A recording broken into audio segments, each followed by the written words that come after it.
Saya, Nolak, Pak. nolak atau ngikut? Nanya dulu, Pak. Ya kan, enggak tanya dokter nih, dia apa yang pertanyaan? Apa tanyanya? Mas saya minta penjelasan dulu kan, Pak. Kalau udah dijelaskan, oh emang ternyata penting, apa mau dibutuhkan, ya berarti ngikut, Pak. Karena kan dia lebih banyak, lebih Ah, tahu banyak gitu, Pak. kan Bapak bisa ngomong lagi, dokternya bisa ngomong lagi nih. Iya, ini penting sekali nih supaya Anda tuh lebih pasti ya. Saya bisa memberikan obat tuh yang lebih pasti daripada coba-coba gitu. Oh ya, akhirnya gimana? Ya Pak, kan gitu ya? Ya, ya Pak, artinya gini, artinya karena begitu adanya perbedaan pengetahuan yang sangat berbeda, bagi individu-individu yang tidak bertanggung jawab, ini dijadikan semacam moral hazard. Yang tidak penting disuruh juga, karena di sana ada uang yang lebih banyak gitu. Ini yang tidak benar. Yang tidak benar seperti itu, maka namanya asymmetric information. Ya, asymmetric information. Jadi artinya informasi-informasi yang merugikan kepada pihak pasien tadi yang nggak tahu apa-apa. Nah, makanya kalau kita ya, kalau nanti Anda pernah berobat nggak ke dokter, Fatimah? Selama hidup Pernah, lah, Pak. pernah ya. Ya, udah pernah mandiri yang pergi berobat masih atau diantar semua orang tua dokter kecil? Diantar orang tua, Pak, waktu kecil. Diantar orang tua ya. Yang besar-besar nih nggak pernah lagi ke dokter? Belum, Pak, alhamdulillah. Ya, syukur mudah-mudahan ada. Cuma dokter diantar orang tua pergi ke dokter itu dikasih obat nggak? Apa, Pak? Dikasih obat sama dia? Ada Iya, Pak. sesuatu yang dikasih obat? Resep sama aja ya. Resep kan juga kita beli obat tuh. Iya, Pak. Pertanyaan Bapak sama Anda semua, walaupun timah yang Bapak tanya, tapi Anda boleh jawab semua. Seandainya menurut dokter ini tidak perlu nih, Anda tidak perlu obat, Anda cukup tidur aja lah. Anda pulang lagi. Kira-kira gimana? Anda bisa nerima nggak seperti itu? Contoh, ini contoh. Waktu ditanya Bapak, kejadian benar. Jadi waktu itu Bapak pergi mengantar teman yang pusing-pusing, yang memang dia sudah sampai mual dia. Bapak yang antarkan nih dalam musim dingin tuh ke rumah sakit. Sampai di rumah sakit kami berdua aja. Tentu sudah ditanya, wah ini kawan saya pusing nih. Nah, kemudian bertanyalah dia kepada yang bersangkutan. Tanya Pak, Anda selama ini pusing kapan? Kapan Anda rasakan pusing? Waktu masak Pak, waktu memasak-masak, waktu berdiri. Kalau pusing Anda waktu berdiri, apa yang Anda lakukan? Ya saya cepat duduk Pak. Kalau Anda sudah duduk gimana? Agak berkurang. Kira-kira obatnya apa itu? Setelah pergi ke dokter itu. Istirahat, Pak. Istirahat, nggak kasih obat. Gitu maksud Bapak itu.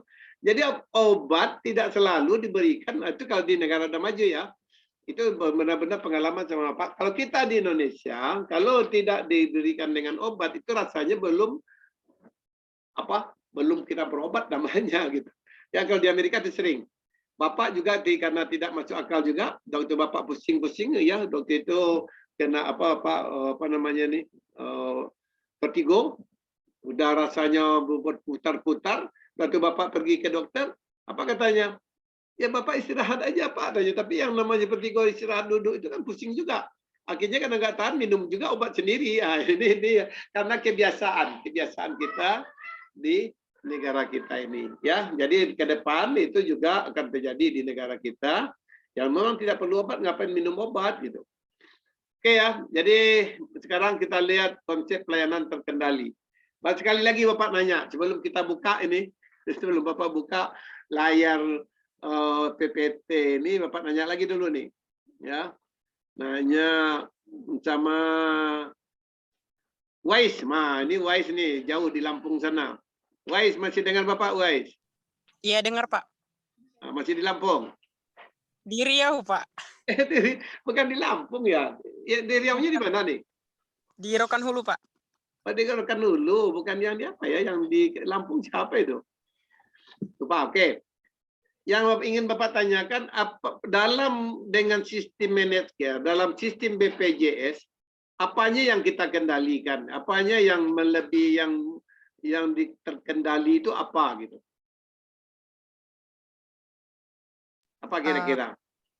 Harganya mungkin, Pak. Oke, satu betul, betul Anda itu tidak mungkin lagi. Pembiayaannya, harganya. Nanti kita coba jelaskan nanti harga itu kayak apa. Yang kedua Pak? Pembagiannya, Pak. Apanya? Apanya? Tadi satu lagi? Pembagian tingkatannya, Pak. Maksudnya pembagian tingkatan kayak apa? Pembagian kelas. Oh, itu nanti dalam apa itu? Apa namanya? Benefitnya ya. Manfaat yang kita terima dengan ikut managed care. Nah, oke ya. Jadi yang pertama tadi pembiayaan. Coba kenapa pembiayaan bisa terkendali di Awais? Apa alasan Anda?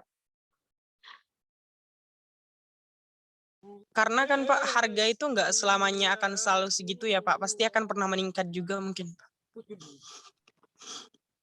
Apa bedanya FFS? Tahu FFS? Siapa yang tahu? FFS. Biar tahu lagi nih. Kalau belum Bapak kasih tahu nanti.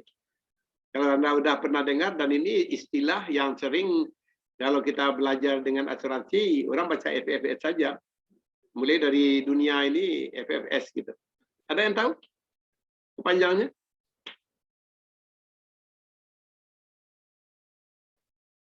Atau disebut juga dengan auto pocket. Pernah dengar guys FFS? Belum Pak. Ya, jadi FFS itu fee for service. Fee for service artinya bayar sebelum, bayar setelah pelayanan, kan gitu ya. Jadi kalau kita berobat ini tanpa BPJS, Anda mungkin masih ingat kalau tanpa BPJS kita pergi berobat setelah kita ke dokter, kalau kita sakit perut, ya ke dokter A kita pergi, kita sakit perut. Oh berapa Pak? 80.000.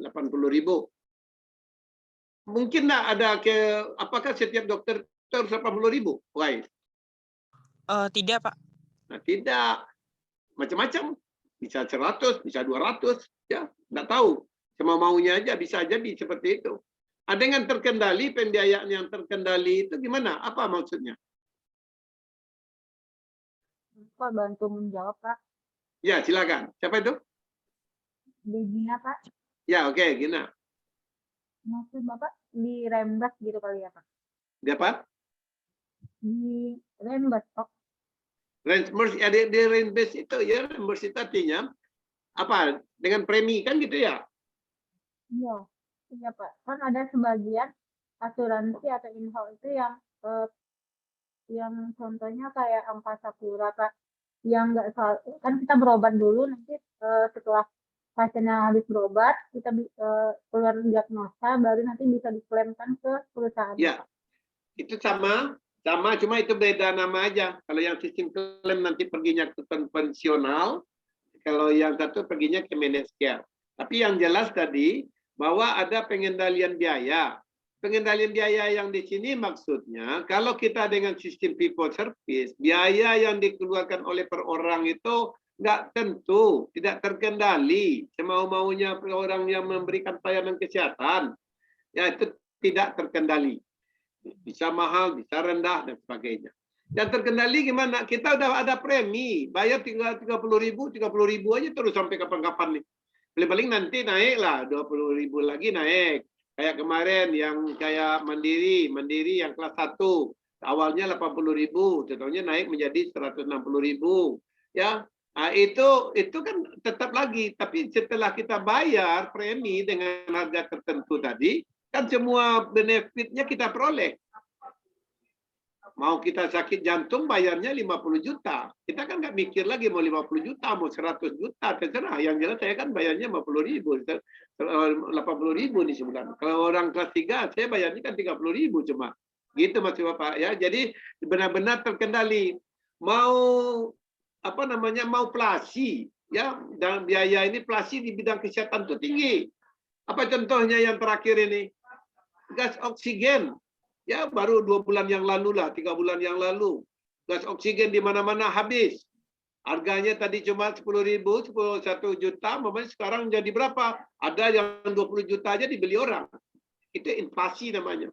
Ya, inflasi bidang kesehatan itu tak menentu itu. Nah, jadi dengan adanya managed care yang biaya terkendali, kita membayar premi dengan biaya yang sudah ditentukan, udah terkendali dia biayanya. Ya, itu yang dimaksud dengan terkendalinya pembiayaan. Yang kedua apa tadi? Belum dapat ada yang punya ide apa yang kedua yang dikendalikan nih? Tadi ke biaya udah. Yang kedua, dia dua aja cuma. Apa? Ada yang punya ide? Ardiana?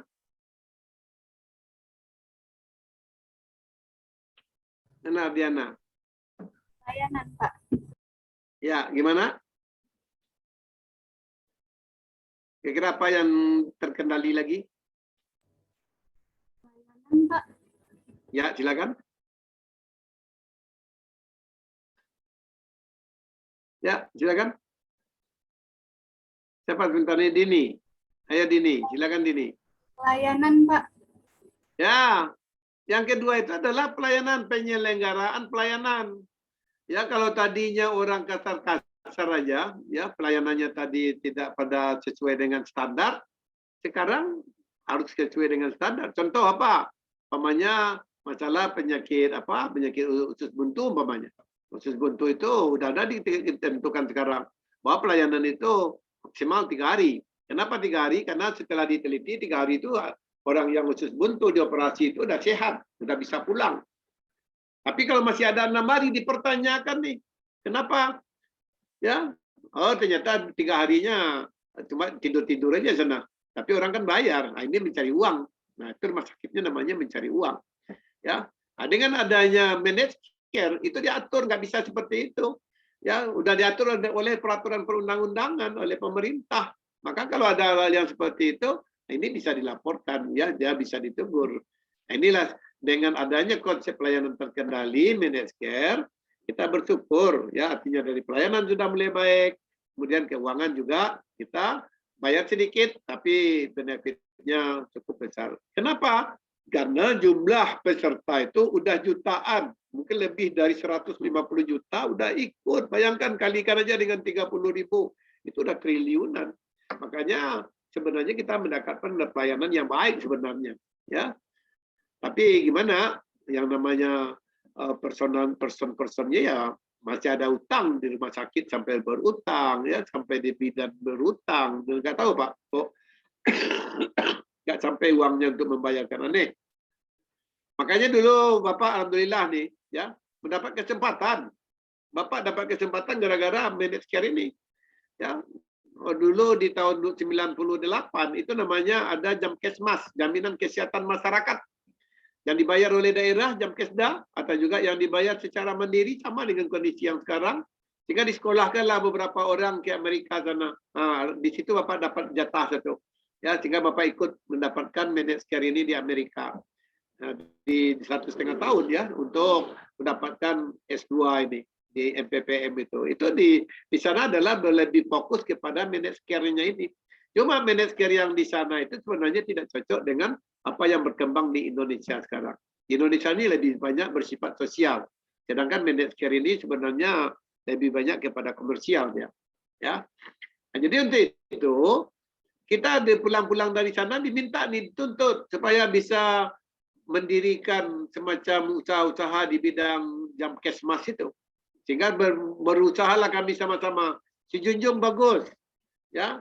Kemudian di Sumatera Barat kami yang pulang-pulang dari Amerika itu bersama ada 6 orang dengan kepala dinas ada 10 orang beriuran untuk coba mendirikan usaha managed care. Yang paling bagus di Indonesia itu adalah UGM, ya, Bapak Gufron. Sekarang beliau menjadi kepala BPJS nasional nih ya, BPJS pusat ini dia kepalanya sekarang. Berarti beliau juga sudah punya pengalaman khusus. Karena waktu itu tidak saja lagi mahasiswa di UGM, tapi juga masyarakat yang ada di Jawa Tengah sana, di Jogja itu pada masuk kepada BAPEL namanya, Badan Penyelenggara Bapel-Bapel ya. Jadi ada Bapelnya di UGM. Tahunya di tahun 2004 keluar peraturan Undang-Undang Nomor 40 tahun 2004 bahwa yang sah, yang boleh untuk mengadakan managed care hanya 4. Siapa yang tahu itu? Ada yang tahu nggak yang 4 di Undang-Undang 40 ini?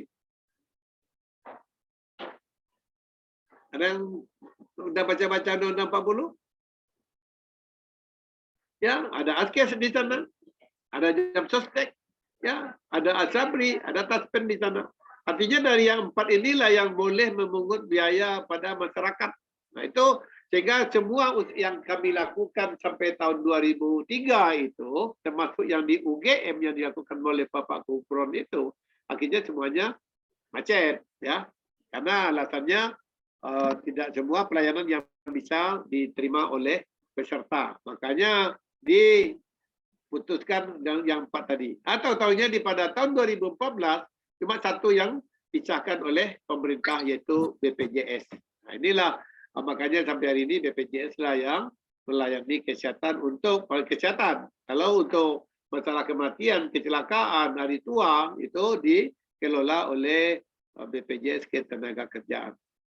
Apakah bisa di sana nggak kami ini? Kan gitu pertanyaan Anda. Bisa. Di BPJS Ketenagakerjaan itu banyak teman kakak kelas Anda, ya, baik di Batam, baik di Sumatera Barat ini.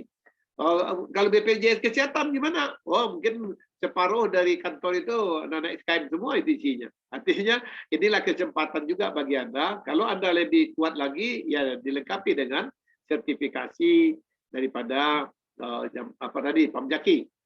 Apa tantangan? Tadi udah Bapak sampaikan. Salah satu yang pertama adalah menekan laju inflasi.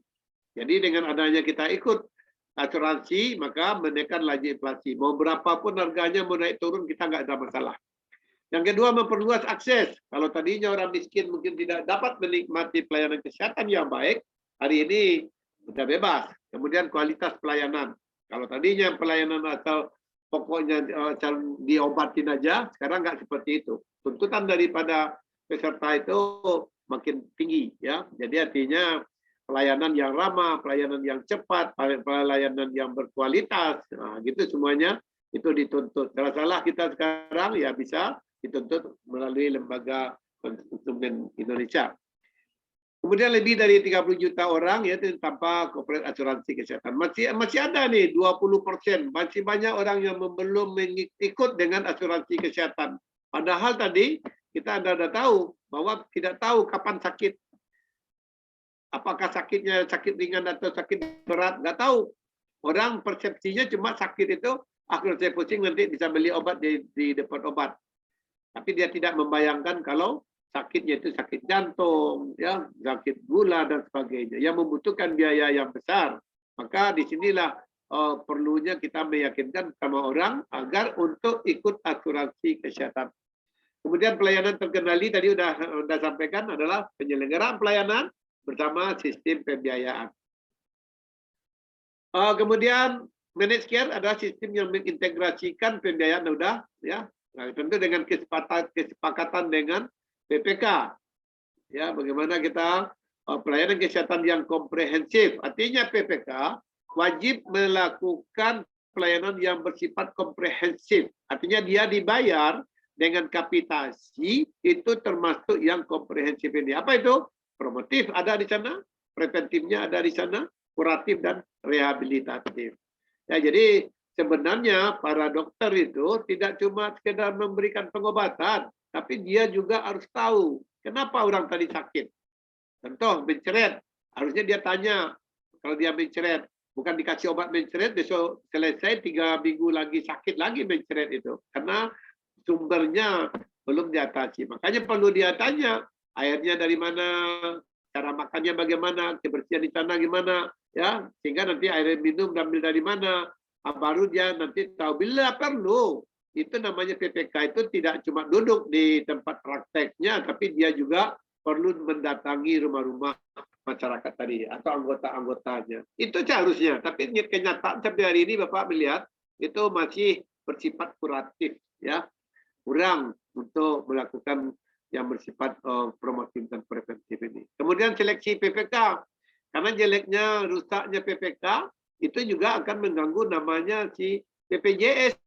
Ya, jadi kalau PPK pelayanannya kasar, tidak bisa berkonsultasi. Kalau kita tanya, Pak, ini penyakit saya apa nih Pak? Nggak usah lah, saya aja cukup tahu tuh. Nah, artinya tidak yang sesuai dengan aturan. Nah, itu juga orang malas untuk ikut BPJS. Nah, jadi akhirnya rusaknya ke BPJS. Dan padahal BPJS itu sebenarnya sudah suatu hal yang cukup baik.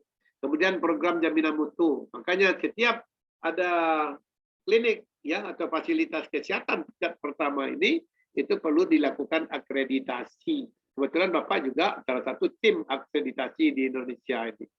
Maka kita lihat di lapangan, apakah sudah siap nggak untuk memberikan pelayanan yang berkualitas, yang memberikan kepuasan kepada masyarakat. Kalau belum, ya akreditasinya belum dapat. Kalau nggak dapat, dia tidak bisa dikontrak oleh BPJS. Ya, makanya puskesmas itu sekarang bagus-bagus, ya. Terutama gedungnya lah. Ya, sebenarnya bukan gedungnya aja. Kalau gedung itu mau dibuat bagus, mau dibuat bentuk apapun, tidak ada masalah. Karena dia benda mati. Yang susah merubah itu apa? Manusianya. Manusia itu dari segi bahasa, ya.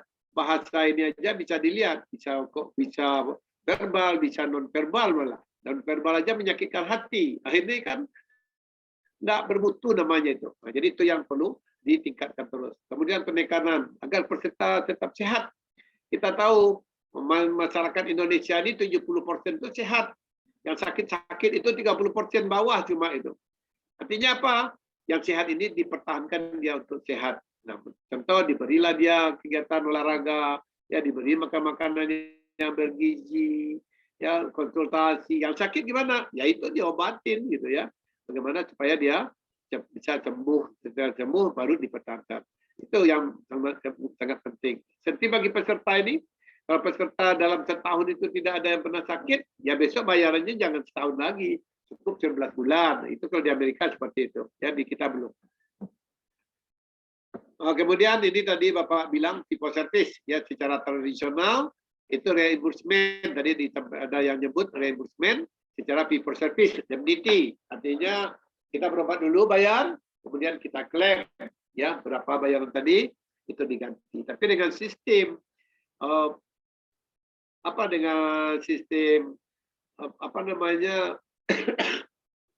premi, ya kita udah bayar tetap, ya. Udah yang penting premi itu harus dibayar tiap bulan. Kita untung nih di Indonesia ini preminya cuma dituntut setiap bulan. Ya, terutama bagi mandiri. Kalau untuk pegawai negeri dibayar tiap bulan atau dari perusahaan tiap bulan tidak ada masalah karena dia punya gaji. Ya, jadi gajinya itu bisa dipotong. Tapi kalau yang mandiri seharusnya tidak bisa tiap bulan. Dia minimal bayar 1 kali 6 bulan gitu. Nah, sehingga tidak banyak yang putus. Sekarang banyak putus nih.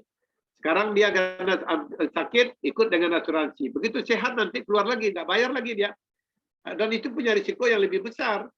Karena nanti begitu dia sakit lagi, dia harus membayar bulanan yang tertinggal, tambah lagi denda-denda. Tambah nggak terbayar. Makanya kita mengharapkan sebenarnya jangan sampai putus daripada BPJS ini.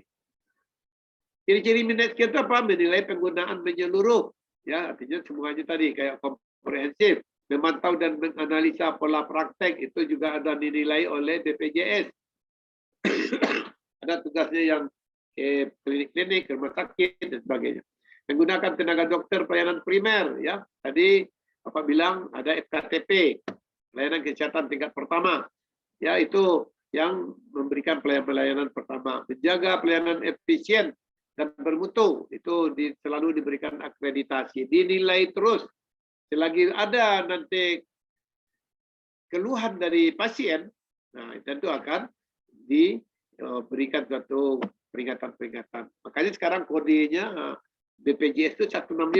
Kalau ada masalah, namanya kita ke puskesmas, orangnya kasar, orangnya nggak mau memberikan kesempatan untuk kita berkonsultasi, cara pelayanan yang salah, nah kita bisa melapor. Ya, itu artinya untuk menjaga jaminan mutu. Kemudian kesesuaian ganti rugi dengan jasa dokter itu sudah diatur dengan undang-undang. Medscape ini prinsip dasarnya adalah bertanggung jawab atas pengendalian biaya, tadi sudah jelas, ya, integrasi keseluruhan pelayanan yang dibutuhkan. Tujuan dasar mengurangi biaya dengan cara meningkatkan kelayakan dan efisiensi. Jadi sudah jelaskan. Jadi falsafahnya sebuah upaya untuk mengendalikan biaya pelayanan kesehatan melalui mekanisme pasar tanpa banyak campur tangan pemerintah. Ada hitung-hitungannya. Ya. Ya. Ya, itu.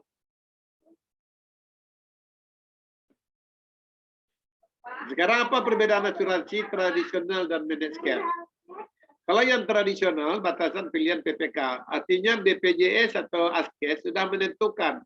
Kalau Anda ikut dengan ASKES, nah ini Anda cuma bisa pergi ke milik pemerintah, rumah sakit pemerintah, puskesmas pemerintah. Sekarang kan enggak. Sekarang dengan managed care, kita bisa ke Yosudarto, bisa ke apalagi namanya itu Ibnu Sina, ya, ke PT Semen. Nah, semuanya sudah ada kerjasama dengan BPJS. Itu bedanya. Jadi kita udah pilih sekarang. Bapak juga, pokoknya kalau pelayanan sudah tidak baik dengan satu PPK, ngapain kita sama dia? Lari, pindah ke tempat yang lain, yang lebih bagus. Karena dia juga butuh. Makanya karena dia butuh mencari peserta yang banyak, harusnya dia juga berusaha memberikan pelayanan yang terbaik. Ya, inilah dampak daripada BPJS ini. Terpisah dari sistem penyelenggaraan pelayanan. Jadi yang mengut uang beda, yang menyelenggarakan beda. Kalau ini terintegrasi, ya. Kalau risiko keuangan ditanggung sendiri, kalau di menanggung risiko dalam batas tertentu di managed care. Tidak mengukur mutu, yang di managed care itu mutu menjadi suatu hal yang sangat penting. Sejarah managed care ini, yang mulai memang managed care ini terbitnya mulainya awalnya di Amerika. Ya, tapi di Amerika itu sebenarnya lebih banyak kepada profit ya. Ya, sebenarnya ada bantuan yang berupa managed care dan managed care yang jadi kepada orang miskin bersama lansia. Ya. Jadi ini yang dikembangkan oleh orang di Amerika, itu yang kami pelajari di sana itu, di Amerika itu. Tapi tidak cocok, ya. Yang cocok rumah kita ini adalah pelayanan-pelayanan di negara-negara lain, Indonesia, Jerman. Asuransi sosial yang pertama di dunia itu adalah di Jerman gitu ya. Ada bermacam-macam jenis di dalam pelaksanaan ASKES ini, asuransi ini, ya, jaminan kesehatan. Tentu Anda sudah belajar tentang sejarah-sejarah di dalam asuransi kesehatan. Ya, begitu juga di Indonesia. Bapak ingin nanya lagi nih, yang di Indonesia ini kan Anda sudah belajar nih sejarah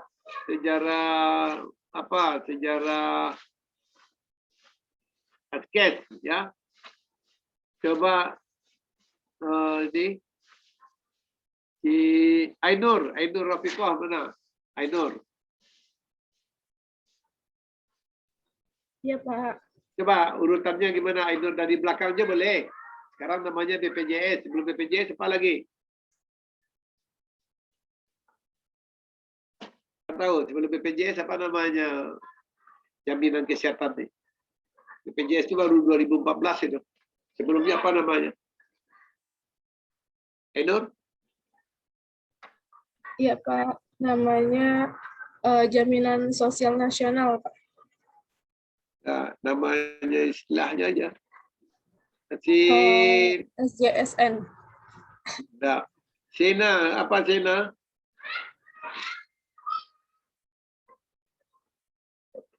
Mana Sena? Tidak ada.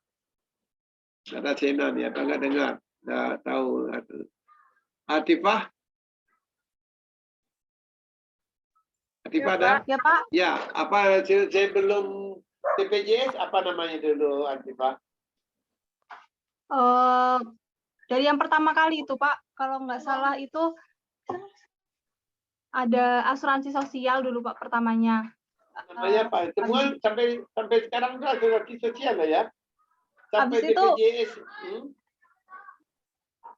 habis itu berubah jadi jaminan kesehatan penduduk miskin, terus jadi Enggak. Bukan itu, belum itu urutannya. Ya, yang mana ya, Pak? Ya, coba yang lain tentu ada yang tahu itu. Ini kan BPJS itu dimulai tahun 2014. Sebelum itu apa namanya? Kan gitu padanya. Jamkesmas. Apa? Jamkesmas. Mas, Pak. Ya, Jamkesmas itu bagian dari itu. Yang induknya apa? Ya. ASKES, Pak. Iya, yang kedua ASKES. Sebelum ASKES apa lagi namanya?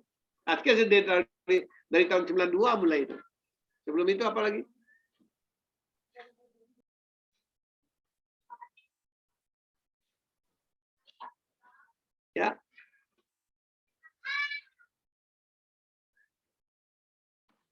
Oke, kalau belum tahu kan Anda udah baca itu ya. Jadi nanti dalam ujian urutannya itu yang benar gitu. Tidak, umpamanya dibuat itu PHB, BPB, ya, kemudian nanti BPJS, ASKES, ya itu salah gitu. Ya urutannya itu harus sesuai dengan sejarah.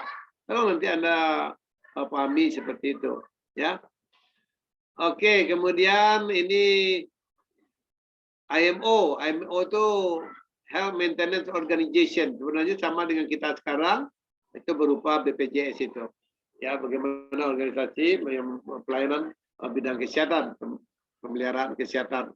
Ini yang diawali dulu dengan IMO. Jadi kalau di Amerika itu ada IMO, ada PPO, itu beda-beda sasaran dia. Ya, nah, itu yang kami pelajari ini. IMO itu apa, bagian-bagiannya gimana. Nanti ada di belakang ya, di catatan belakang juga ada. Kemudian prinsip pembayaran juga macam-macam. Nah, ya, nanti kita lihat sistem pembayaran. Kemudian juga ada lagi berkembang namanya Blue Cross.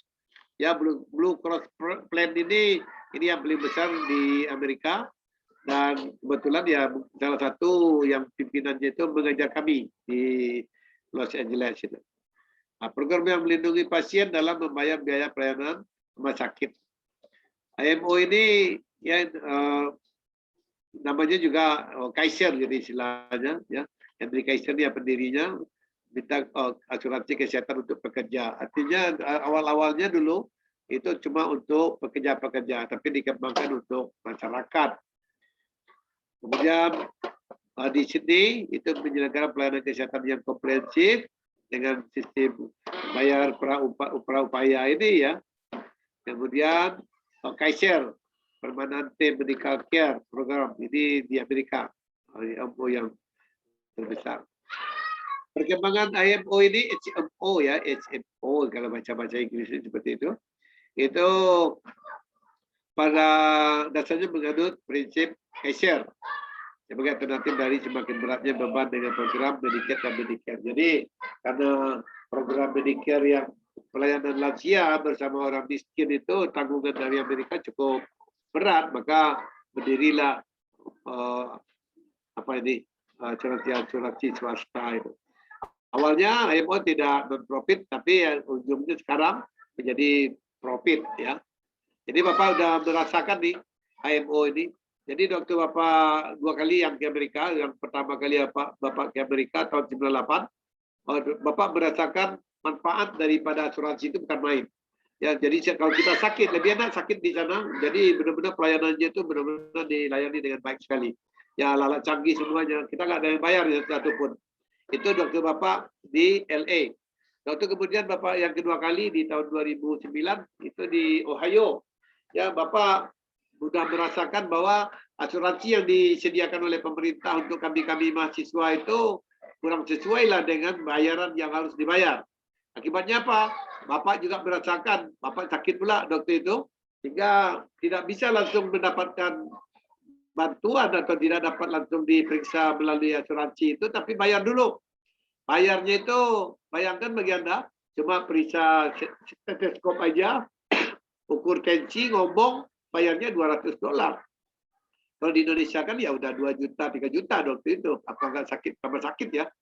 Beli obat, diberi resep, malam itu beli obat ke apotek, harganya $100. $300 cuma sesaat aja uang udah 3 juta. Bayangkan mahalnya kesehatan di Amerika itu. Makanya yang paling jelek pelayanan kesehatan itu adalah di Amerika. Di Indonesia ini bagus sekali nih, pergi ke puskesmas, pergi sana nggak ada bayar-bayar. Ya kalau dulu ya bayar 5.000 cuma. Nggak ada itu di negara orang lain yang semurah kita Indonesia. Ya alhamdulillah kita hidup di Indonesia ya sebenarnya sudah sangat membantu di bidang pelayanan kesehatan ini. Hambatan di bidang IMO ya masalahnya manajemennya yang belum berjalan baik. Modal awalnya tentu relatif besar ya, karena untuk mendirikan kantor, merekrut tenaga, kemudian masyarakat kedokteran terbiasa dengan FFS, fee for service, dan terbiasa dengan sistem asuransi, datang berobat, bawa uang, kemudian selesai bayar. Ya, padahal bayar itu tidak terarah, tidak terkendali, bisa bayar besar, bisa bayar kecil, padahal penyakit sama nih. Ya. Kadang-kadang dengan dokter yang sama juga, kita berulang kedua kali, beda lagi bayarnya. Jadi obatnya juga, apalagi obat, tak menentu. Ya, kemudian akhirnya orang banyak aja apotek yang di sana, di pasar sana orang jual beli lagi. Ya, profesional employee, kapitasi, ya dianggap itu di dokter di pemalas nih, nah gitu. Ya kalau anggapan-anggapan sebelumnya itu persaingan tinggi, ya.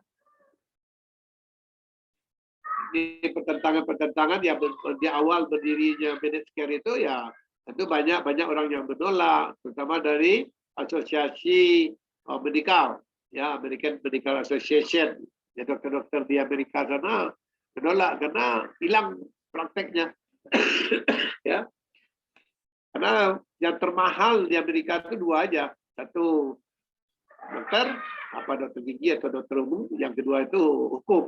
Nah itu orang yang paling ya karena berobat itu mahal.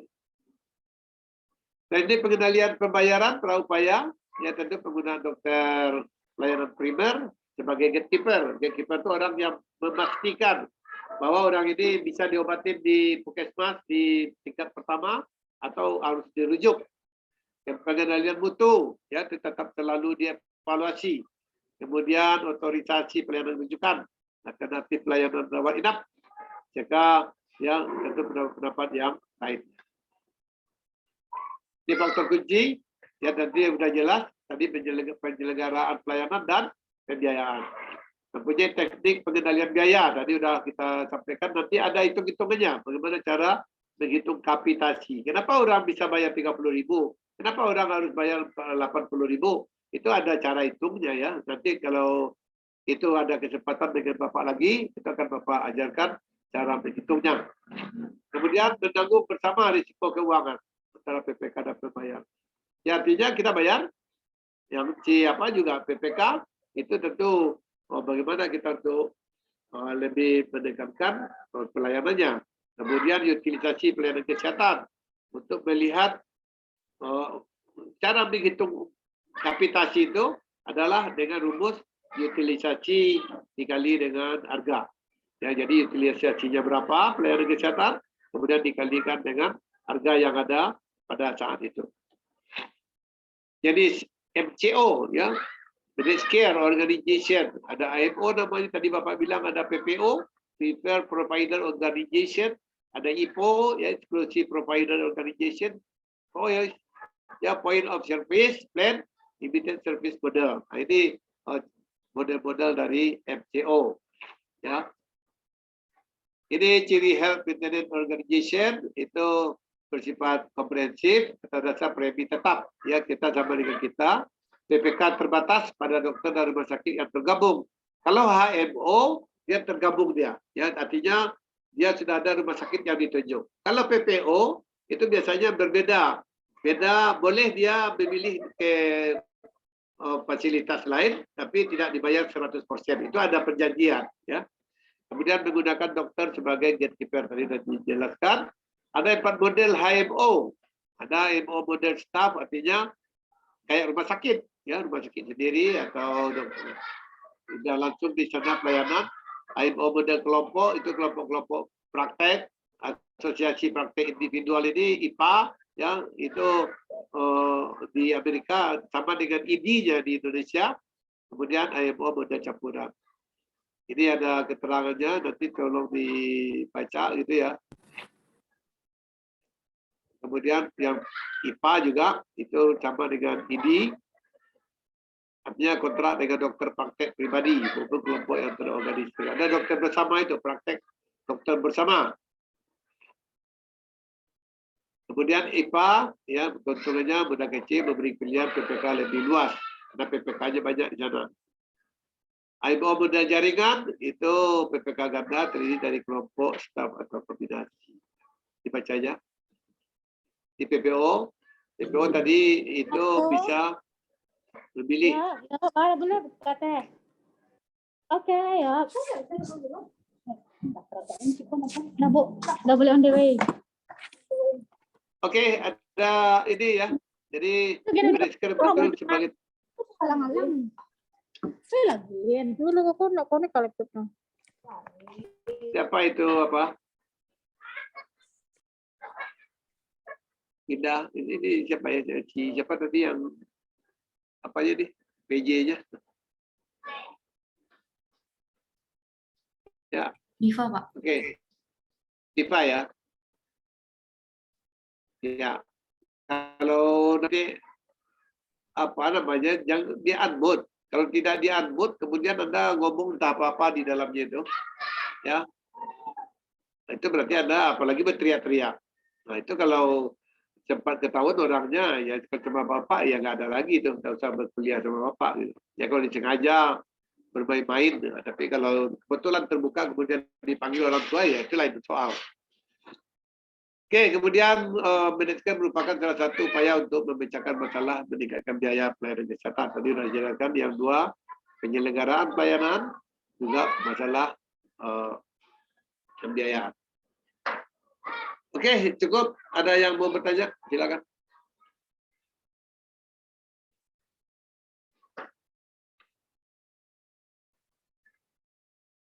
Diva udah ini ya, udah Bapak share apa aja, udah Bapak kirimkan materinya nih.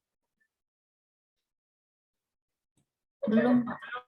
Oke, nanti Bapak kirimkan ya. Bapak kirimkan. Minggu depan kita tentang pembiayaan, ya, pembiayaan dalam apa ini, dalam AJK ini, macam-macam sistem pembayaran. Oke, kalau nggak ada lagi bertanya, kita cukupkan sampai di sini. Terima kasih. Alhamdulillah. Wabillahi taufiq wal hidayah. Assalamualaikum warahmatullahi wabarakatuh. Oh, Diva, jangan lupa absen ya. Absen. Sebenarnya foto itu perlu juga. Iya, Pak. Oke, terima kasih.